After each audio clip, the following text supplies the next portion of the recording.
Good evening, everyone. Last week we gave, the geographical background to Mordechai and Luzzato. We spoke about the Italian Jewish community, the unique Italian Jewish community. We spoke about the history of the Jews in Italy from the Roman period and slightly before, all the way up until Second World War and even in present day. Still a vibrant community, although quite small. And we spoke about some of the great sages who lived in Italy and some of the great works that came from Italy.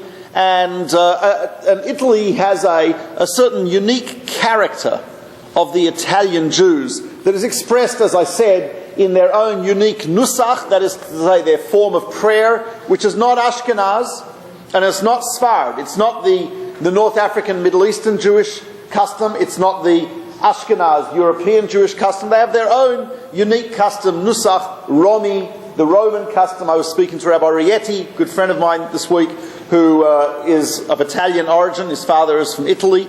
And he says, yes, he has the Italian Sidurim, Italian Mahzorim. That's the Italian Nusach. Interesting, one of the great Kabbalists, actually a student of Rabbi Moshe and Luzzato, commented that he says, there are different attributes, divine attributes called Sephirot. They are what you might call modalities of divine will. And there's the right side, they're divided into a type of a diagram. You've got right side, left side, and the middle. The right side generally tends to be the side of kindness and chesed, giving, loving kindness, etc. And the left side is the side of gvura, power, din, justice, etc. And the middle is the ideal harmony of those two sides. So it's interesting, Rav Moshe Valley, who was a student of Rav Moshe Chaim Luzzato, he pointed out, he says, the Ashkenazim, the Jews of Europe, he says, are from the left side of the chart. There's a certain sharpness and a certain strength in their style of learning. There's like a very, people, it's clashing. When you hear Ashkenazi rabbis, European rabbis of European origin studying, they're arguing with each other. There's a back and forth, really intense. It's fiery, etc. The way they act. He says it's gvura. It's power, judgment. It's the left side of the chart. He says the Sfardim, the Jews of the Middle East, North Africa, their style of Torah study is quite different. It's much more harmonious. There's much less of the harsh clash. There's much less of the incisive sharpness, but there's much more broadness. It's much broader. There's much greater harmonization of sources, etc. For example, if you look in the responsa, when rabbis respond to questions that people ask, things that are not explicit, situations that arise that are not explicit, and a rabbi gives a response. So two of the greatest rabbis of our century, one of them, Rav Moshe Feinstein of blessed memory, and the other, should live long, is Rabbi Yosef.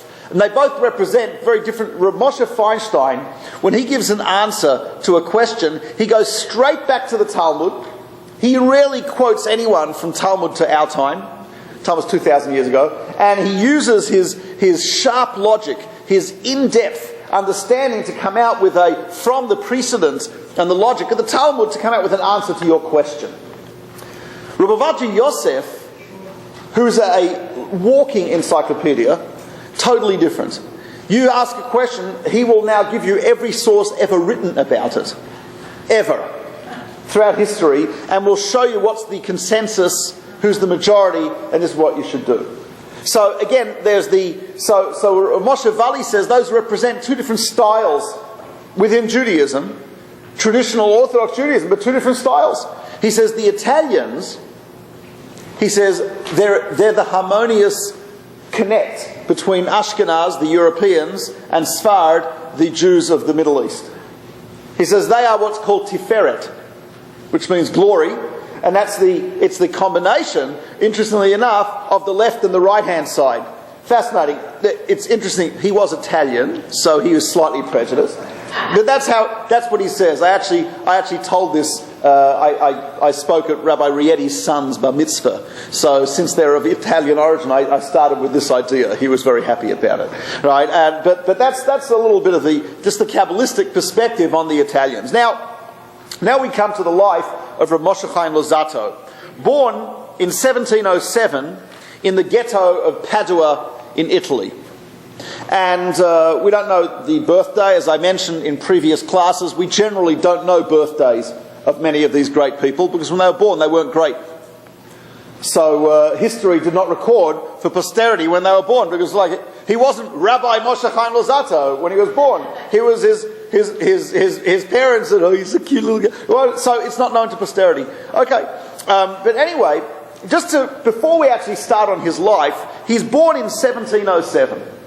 And certain events really shaped a tremendous amount of his life, and what he went through was shaped by events that took place in the 17th century, in the 1600s.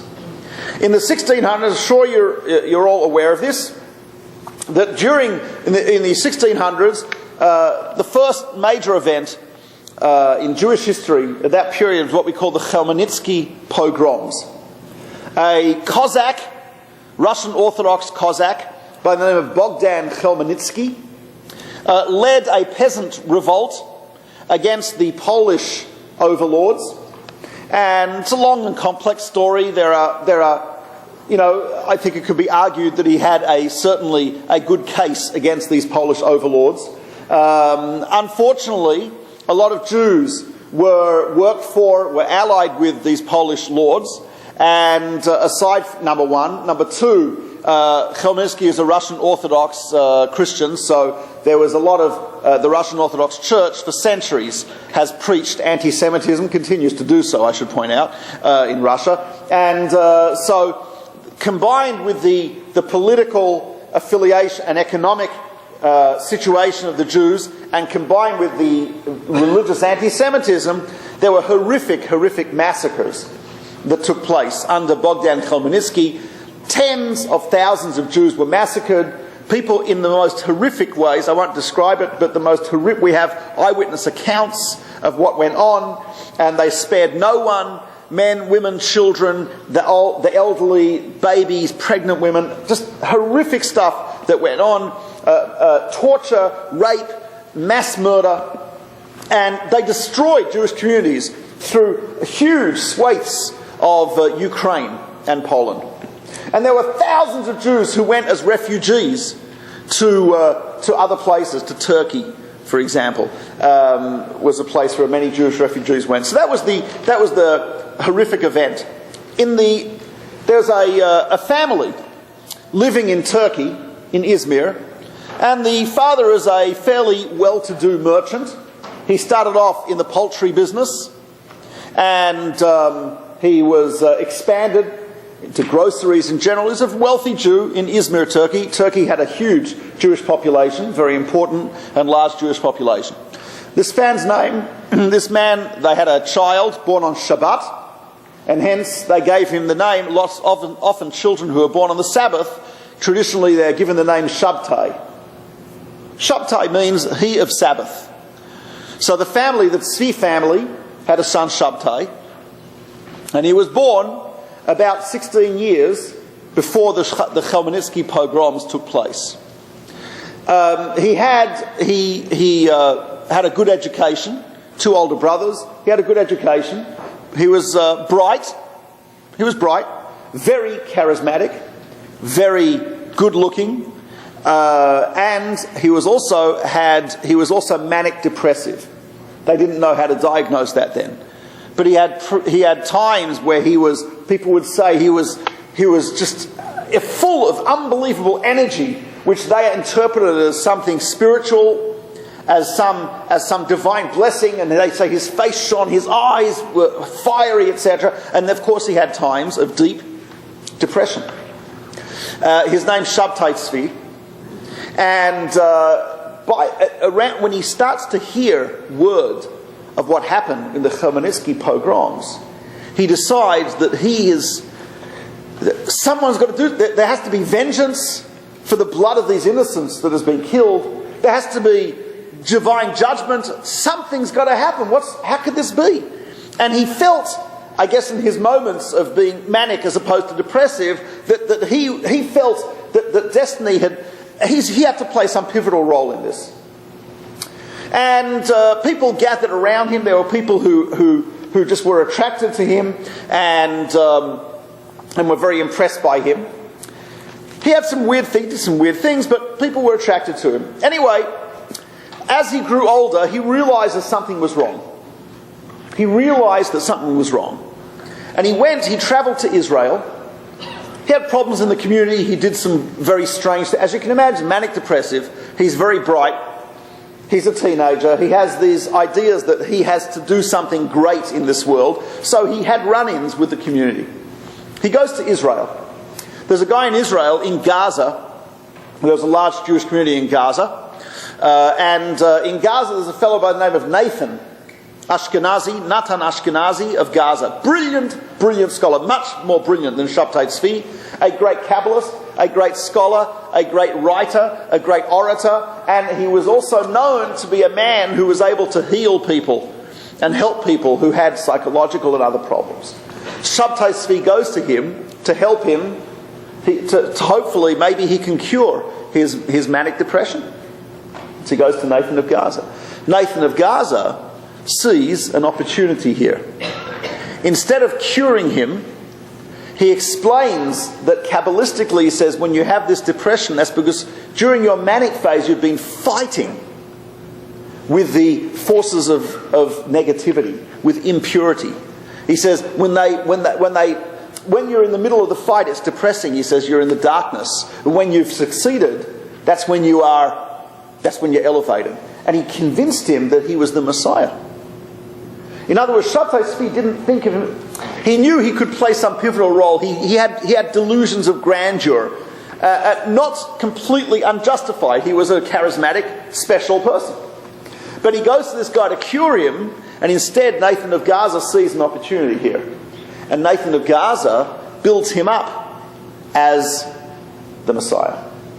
So this is in 1665 approximately. And he now, people gather around Shabtai Tzvi. He goes back to Turkey. He travels around. He is supported financially by his brothers who are wealthy. And he really has a huge impact on the Jewish community in Turkey. His fame spreads around the world. Nathan of Gaza writes numerous letters. Nathan of Gaza, of course, proclaims himself to be Elijah the prophet and who heralds the Messiah. He writes letters, eloquent letters embellished with Torah, with Kabbalah, mysticism, etc. Very impressive stuff.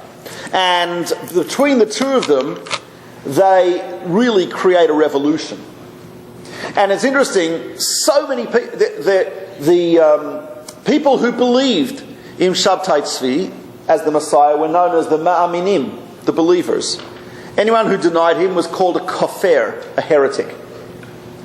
There were rabbis initially who were skeptical and who were against him, but some of them who spoke out against him got beaten by mobs, threatened with death, threatened with violence, thrown out of their post. Shabtai Tzvi himself, in the synagogue in Izmir, where the rabbi was opposed to him, he came on Shabbat with a crowd with axes.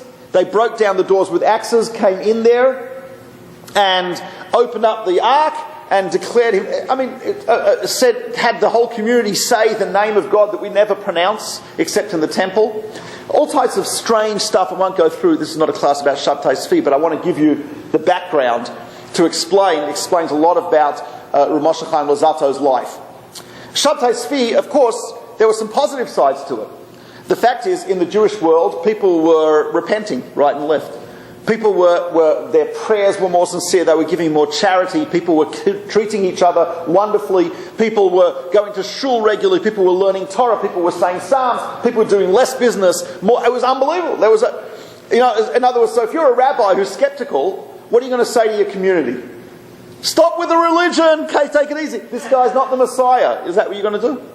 Very, very difficult. There's a responder of a rabbi then. Someone asked him that he had some unknown witnesses who signed on a divorce, and he says he doesn't know who he doesn't know who these witnesses were. He wants to know, he's discussing, are they kosher witnesses? Are they observant, etc., etc.? So the rabbi writes, if these witnesses, if this divorce was signed after the pronouncement of Shabtai Tzvi as Messiah, you can assume that the witnesses are kosher witnesses.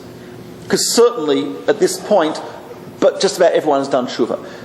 An English businessman writes that the world economy was affected by this. Jews of Amsterdam rented every single ship they could find in Amsterdam, in the harbour there, and they were not available to do trade from America. It was not available. There were businessmen who complained that the Jews have stopped doing business. There's no loans going on. The world economy was affected by this. The Jewish world was affected by this. So, of course, as you know, through a long series of events, Shabtai Tzvi is found to be. He is offered the choice of death or conversion to Islam, and he decides to convert to Islam. He's put into a prison. People still flock to see him, but of course, for the majority of Jews, once he converted to Islam, and I should point out, even after he converted to Islam, people still believed that he was the Messiah. To this day, there are people who still follow Shabtai Tzvi. They're known as the Donmer. They live in Turkey. In fact, it is in Turkey, it's a very common thing to blame the Donmer for all the woes of Turkey. Some say that Kemal Ataturk, who created modern secular Turkey, which is now turning back to medieval Islamic Turkey, was actually a Donmer, a Jew who was a secret messianic, a believer in Shabtai Tzvi. I mean, this is unbelievable stuff. There's communities of Donmer still in Greece and in Turkey. So, but for the majority of Jews, when he becomes a Muslim, it's over. So as you can imagine, what happened? The Jewish world, mass depression. People committed suicide. There were people who converted to Christianity. There were people who converted to Islam. There were people, according to some historians, this was the beginning of such a thing as a secular Jew. Until that time, there had been no such thing. There were Jews who were Jews, and you kept religion, and there were Jews who were apostates, Christians, Muslims, but that's it. There's nothing else. At the time from Shabtai Tzvi, you started to get people who were identifying as Jewish, but forget religion, secular Jews. So you can imagine, and so suicides, conversions, depression, and as you can imagine, a lot of Jews were saying to their neighbours, their non-Jewish neighbours, just wait. Messiah's going to come any day now. He's going to take us to Israel. You guys will get what you deserve. And what happens? As you can imagine, so Jews are walking along the street. I have a book which I got a reprint of a small pamphlet written by an important Englishman in Izmir at the time, and it's actually still written in the Old English with the big, the S that looks like an F. The F looks like an S, but the whole thing. And he writes how he would see children, Muslim children, in the streets. When a Jew would walk by, they'd start yelling at them, "Messiah, Messiah, Messiah." That's it. So and this was, by the way, not just the Jews in Turkey. There were Jews in Poland. There were Jews in Russia, Jews in Italy, Jews all over the world who believed in Shabtai Tzvi. And now, so you're following on, you've got the Chmielnicki pogroms, horrific battles, horrific wars, horrific torture, etc. You've got Shabtai Tzvi and the huge, disappointment is not a strong enough word, I don't know what to call it, but this huge disappointment.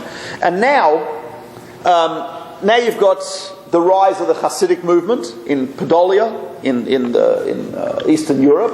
And now, 1707, here's a boy. So now that's the background. Oh, and as you can imagine, there were rabbis who took it upon themselves right after this whole Shabtai Tzvi debacle that anyone who smelled of Sabbateanism is what we call it historically, anyone who, if there was the slightest hint of Sabbateanism, they'd come down on this person like a ton of bricks. Are they right? Of course, 100%. And there were rabbis who made it their business to do this. And there was a huge controversy, the Emden Eiberschutz controversy between two of the greatest rabbis in Europe, who lived, by the way, around the corner from each other, never spoke to each other. And huge because one accused the other of being a Sabbatean. And this was the accusation thrown around. Into this into this world comes Ramchal, Moshe Chaim Luzzato. I'll call him Ramchal. It's the Hebrew abbreviation of his name. It's just easier than saying Rabbi Moshe Chaim Luzzato every time. So the Ramchal was born to Jacob Vita, Yaakov Chai, and Diamante Luzzato. Good Italian Jewish names. Luzzato. And he attended the Yeshiva of Padua. And in 1724, there was a group of teenagers called Mavakshay Hashem. What does that mean? Seekers of God. They were teenagers who were inspired. They spent their time studying Torah, praying, and these were unbelievable. And they spent all their time doing this. So it's a group, eventually he becomes one of the leader of the group. He is the most brilliant of them all. He's the most inspired of them all. He understands more than all of them. And he's very charismatic. He becomes the leader. When he's 19 years old, he already receives his rabbinic ordination. And 1729, 22 years old, he has a prophecy. He has revelation. He has what he called a magid. A magid means someone who tells. Haggadah on Pesach. What's Haggadah? Means the telling over. Magid means an angel or divine inspiration that informs you of ideas. Not a future, not a prophecy in terms of future, but it gives you an understanding of things. There are a few famous figures who had a magid. The most famous figure who claimed to have a magid, an angel, who communicated with him was no other than Rabbi Yosef Karo, author of the Code of Jewish Law, who was not only a great legal scholar, he was a great mystic as well. And we actually have a book called Magid Mesharim, the upright Magid, in which he has all the stuff that he was inspired to hear, but from this angel, from this divine source, that he writes down. So we have the book still. So he doesn't tell anyone. He doesn't tell anyone this. The Ramchal does not spread this. He just records things, and people start hearing amazing things from him. I'm not talking about prophecies.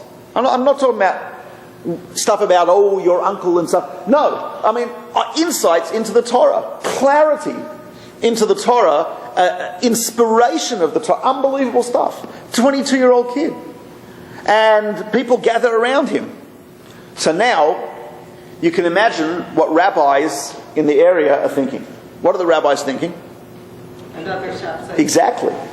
He's young, he's handsome, he's eloquent, he is charismatic, he is brilliant, he inspires people, he's delving into Kabbalah, mysticism. Right? There are rumors that he has some type of divine inspiration. So they persecuted him. They persecuted him to the ends of the earth. For 9 years, Rabbi Moshe Chagiz, who was a great rabbi, he was in Altona, one of the great communities in Germany. There were 3 great communities in Germany known as Al-Ahu. Anyone heard of Altona, Hamburg, and Würzburg? These were the 3 greatest communities in Germany. The rabbi of these communities was a very powerful person, and Rav Moshe Chagiz was on the court in Altona. The rabbinical court of Hamburg, whose chief rabbi was Ezekiel Katzenellenbogen.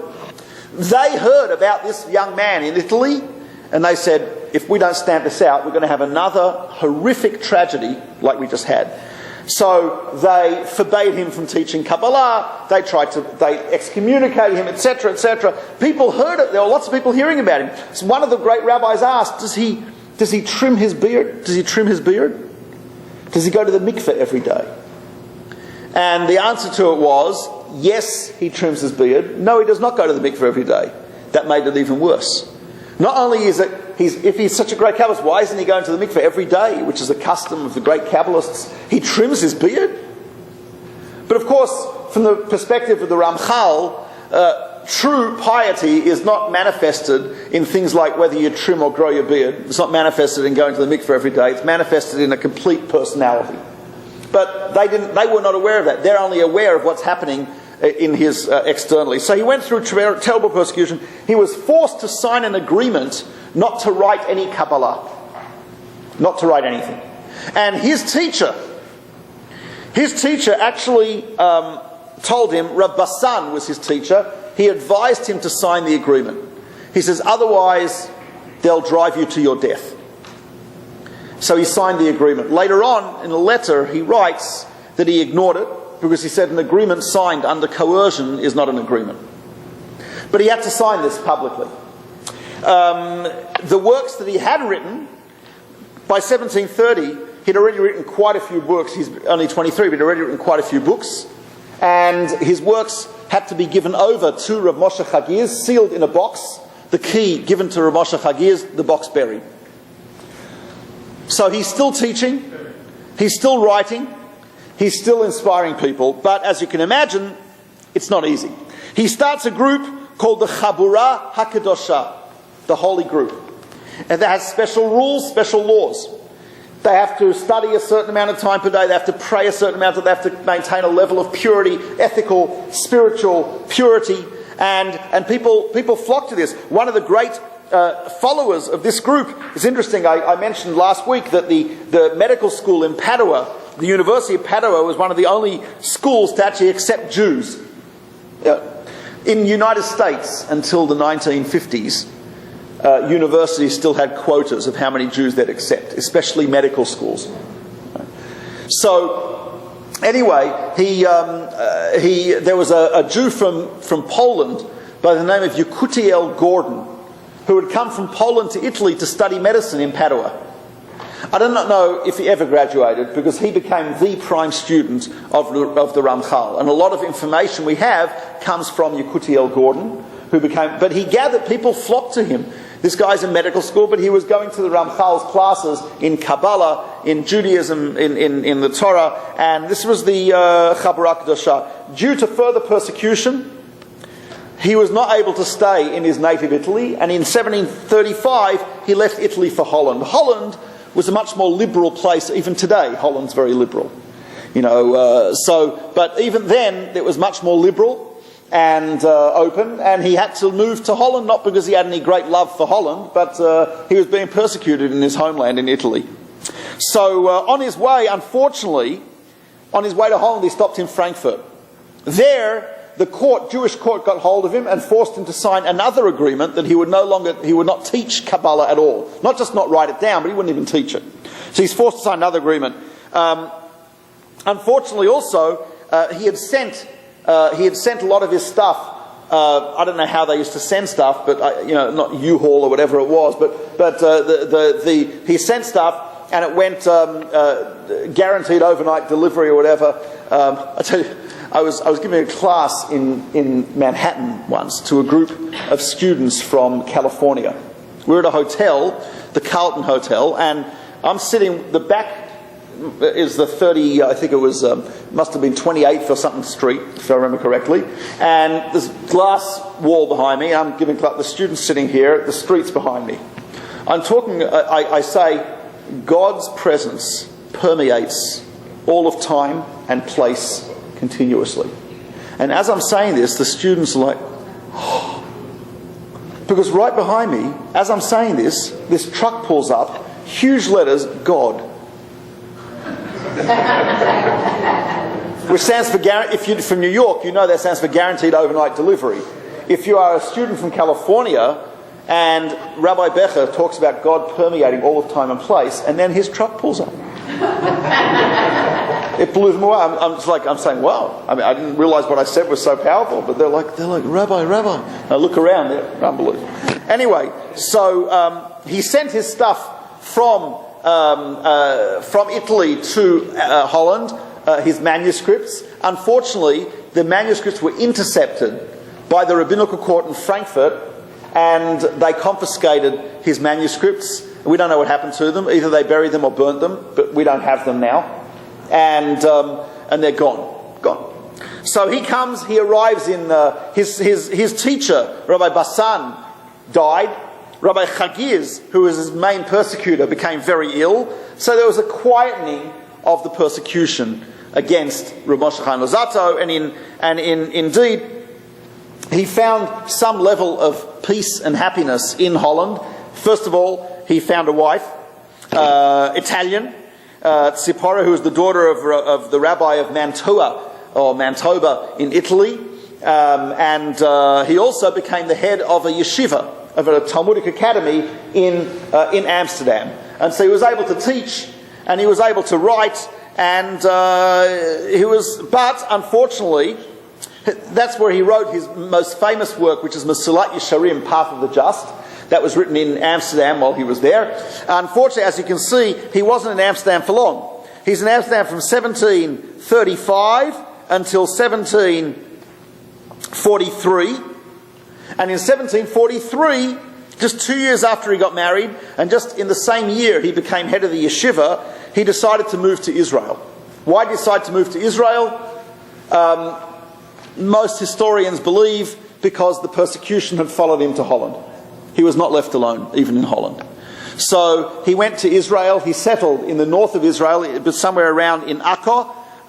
If you look at the last page, there's you'll see the synagogue where he prayed, apparently in Akko. It's known as the Ramchal synagogue. That's the bottom right-hand corner. And the synagogue in Padua is that top there.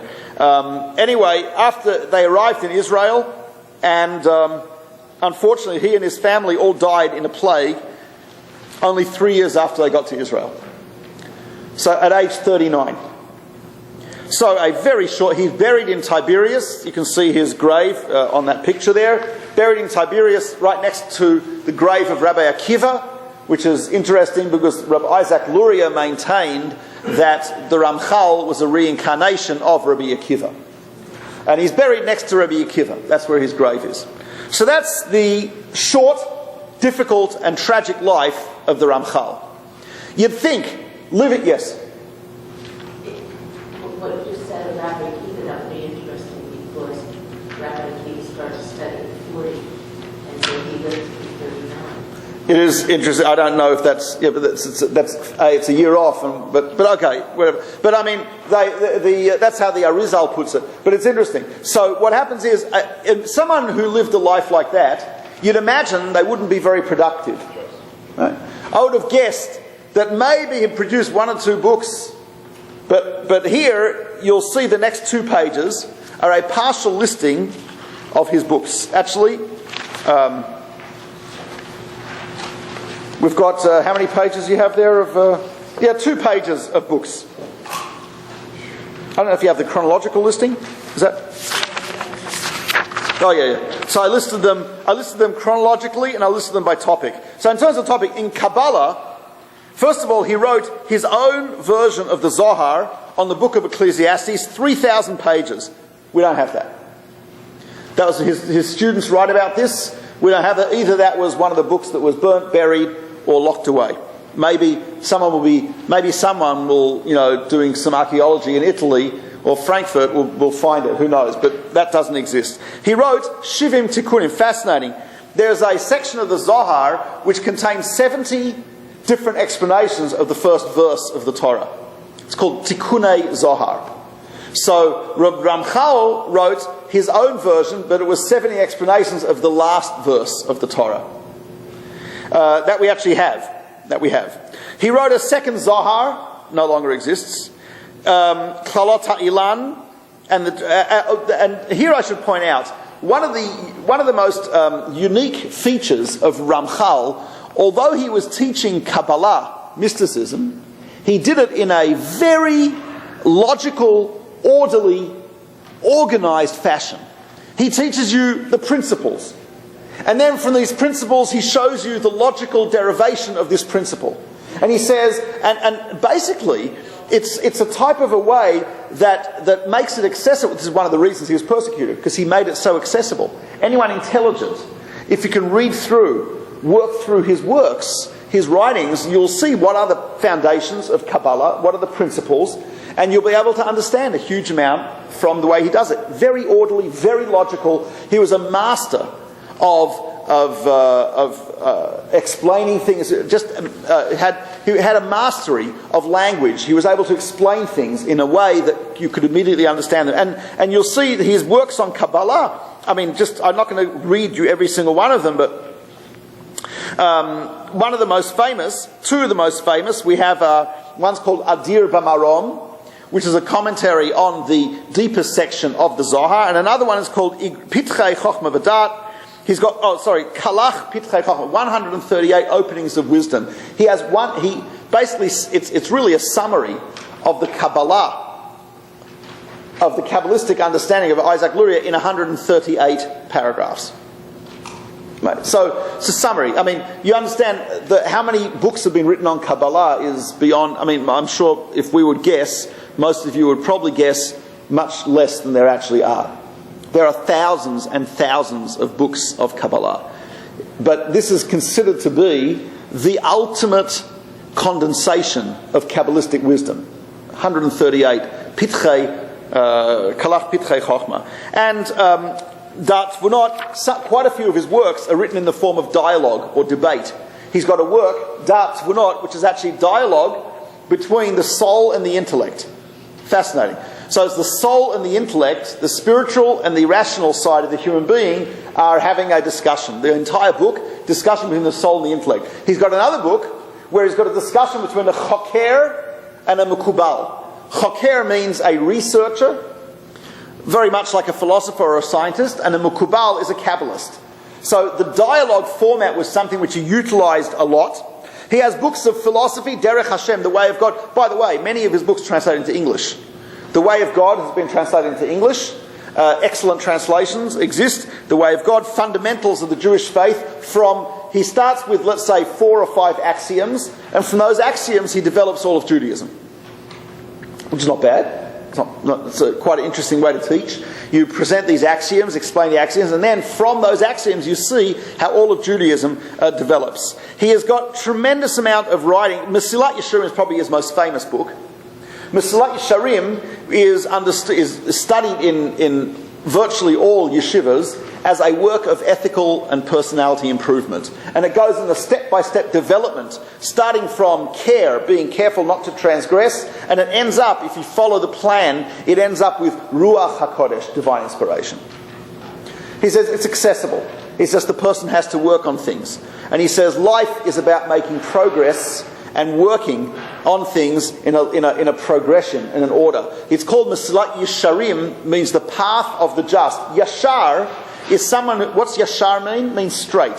So a person who knows where he's going in life, you walk straight towards it. That's what his path of the just ultimately is. It's how to get from being a regular person to being a super person, and to follow that path. Now, I should point out, although in the yeshiva world, the Mesilat Yesharim path of the just is studied as a work of ethics, the truth is it's also a work of Kabbalah. It's not obvious. If you'd read it, you could read through it and not understand any Kabbalah from it whatsoever. But there are commentaries on it that based on the Gaon of Vilna, by the way. Gaon of Vilna, who's probably one of the greatest he's called the genius, the Gaon, the genius. Everyone calls him that. He did not waste a moment. He was taught, when he first saw the Mesilat Yesharim, the path of the just of Ramchal, he made 2 comments. He said, number 1, had I been alive when he was alive, I would have walked on foot from Vilna to Italy just to see him. The Gaon of Vilna was a man who slept very little, who did not waste a moment, who studied Torah. He said, I would have walked on foot to see the Ramchal. Number 2, he says, I've gone through the first half of Mesilat Yesharim. I couldn't find one unnecessary word. So, an approbation like that from someone like the Gaon of Vilna tells you the level of the writings of him. And in addition, he wrote books about rhetoric, how to speak properly, how to write properly, how to use books of grammar, books of logic. He wrote a number of books of logic. He taught you the principles of logic. So that if you understand, this is something he felt that people were lacking. People were lacking in the principles of things. In other words, there were Jews who were keeping Judaism, and there were Jews who were studying Talmud. But he says, one thing they're missing is they don't know what it's all based on.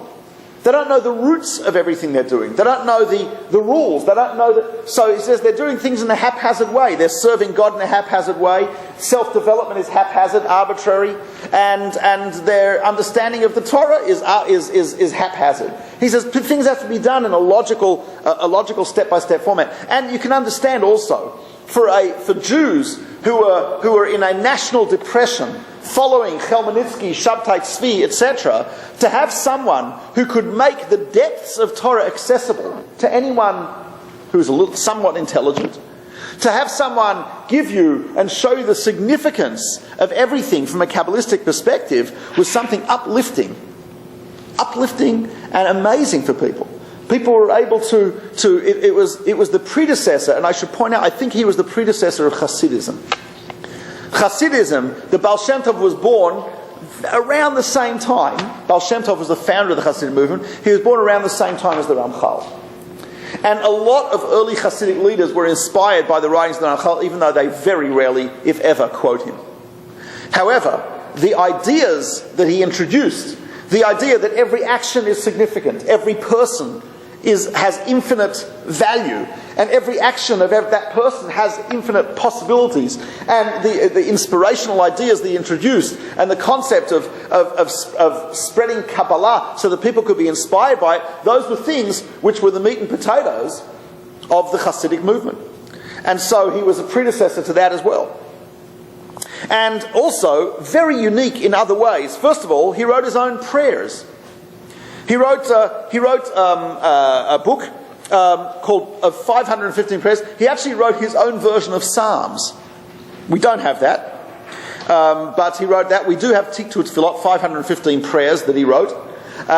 He wrote also a play, at least one. He may have written more, but he wrote a play called Maaseh Shimshon, which is the story of Samson. And it basically is a drama and a play that he felt if this would be performed, people could actually learn about Judaism from a play. I mean, you can understand that a traditional rabbi, 18th century, here's some guy writing a play, a Kabbalist, a rabbi writing a play. You know, can you imagine, like, if some rabbi, I write a Broadway musical to teach people Judaism. Not a bad idea, right? But you can imagine if you could do that. So I think I'd probably would never be called up to the Torah ever again. You know, my guess is certainly not in Passaic where I live. But the Ramchal did that. He wrote a play to teach Judaism. He understood that you have to use every medium possible. So he's speaking and writing, and the only other media they had then was really plays, music, prayers, poetry. He wrote poetry as well. So the utilization. And I should point out, this is also something which the Hasidic movement, picked up on. I don't know if they got it directly from him, but the idea that you can teach Judaism not just by standing there and giving a form like Litvaks, like a non-Hasid. Stand there, give a class, that's Judaism. No, they said, well, there's more to it than that. There's song, and there's music, and there is meditation, and prayer, and poetry, and even a drama. So the Ramchal was very broad. It's a very classic Italian Jewish way of looking, but very broad in the way that he felt that he could disseminate and teach Torah to people. So that's, and again, I've listed the works also in chronological order, just to give you an idea of how old he was when he wrote things. I mean, just have a look. Age 16 is when he wrote the play. 17, he writes a book on the art of rhetoric, metaphor and style. At age 20 is when he writes his own original book of Psalms. And is already, at the age of 22, he's already written this 3,000-page work on the book of Ecclesiastes. So incredible. And all of this in the midst of continuous persecution, criticism, excommunications, bans, confiscation of his works, and so on and so forth. And all of this, it just tragic. I don't know what, had he not been persecuted, would he produce more or less? It's a good question. I mentioned last week about the contrast between Italy and Switzerland, right? Italy with the Medicis and war and plagues and intrigue, and they produced Da Vinci, Michelangelo, Vivaldi, etc., etc. And Switzerland, during the same period, peace and tranquility, they produced cuckoo clocks and chocolate. So there's something to be said for adversity. Heinrich Heine, I think it was, said, I don't know if I'm pronouncing it correctly, Heinrich Heine, the great German poet, once put it, he says, without tension, there's no creativity. Without tension, there's no creativity, and that's actually, I think William James, the famous psychologist from Harvard, he put it a little differently. He says, violins do not produce good music unless the strings are stretched. And he says, same is true of the soul. So the Ramchal indeed was stretched. The Ramchal had tension, adversity, and he was also saw that the need of the Jewish people for what he was giving them, and he did indeed revolutionise. To this day, his works are studied in yeshivas all over the world. His works are studied by Kabbalists. There are people who and on many different levels. You can have, let's say, my 15-year-old son is studying his work, Mesilat Yesharim, Path of the Just, and it's the Hebrew is okay. Easy enough that my son can understand it, can do much of it by himself. Now, I can guarantee you that he's not understanding the Kabbalah in the Mesilat Yesharim. But I also happen to know that my teacher, Moshe Shapiro, has taught classes on Mesilat Yesharim, the same book my 15-year-old is working to Kabbalists. But the Ramchal was able to do that. He was able to write something. Derech Hashem, which is probably one of the most accessible of his works, and it's been translated into English. It's called in English The Way of God, is his systematic exposition of Judaism from first principles and axioms all the way through to explanations of details of commandments. And that is something which you can also study on many different levels, but it's understandable. You can't read it like a novel. You have to study it, but it's accessible. We can read it, we can understand it, and his works are studied and accepted. Unfortunately, and this is true of so many people, during their lifetimes, completely criticised, not appreciated. But after he passed away, and it was not, people didn't realise what they had. I don't know why divine providence has it that way. There are some people that are just not appreciated when they're alive. They're appreciated when they, at the end of their life or after they died. And that's the Ramchal. The Ramchal was like that. The biographical sources, much of what I've said has come from a few different sources. First of all, the letter of Rabbi Kutiel Gordon, who was this medical student from Poland, who became a student of the Ramchal and who writes a letter and a couple of letters about his teacher, the Ramchal, back to his family in Poland. A famous eulogy by one of his students, Rav Michael Tierney. A testimony of Rabbi Yaakov Chazak, and Ramchal also wrote a lot of personal letters, which we have many of his personal letters. And there is a wonderful biography called Or HaGanuz, it's only in Hebrew, by one of the great experts on the Ramchal today, Rabbi Mordechai Shiriki. So that's the life and writings of the Ramchal. What I hope to do next week, or maybe I'll start now, hope to do next week is go through ideas of the Ramchal. Just how he looked at life, how he looked at the Torah, and we'll see some very unique understandings of the Torah, and of the human being. And so we're going to go through those next week, God willing. Is it next week? Next Wednesday night. So next Wednesday night we'll actually be studying some Ramchal. If you get a chance during the week to get one of his books, get it out of a library or something, read through it, I think it'll be well worthwhile. But it's not necessary for next week to do that. We'll give you all the information. But that's what we want to do next week, is study. Are there any questions?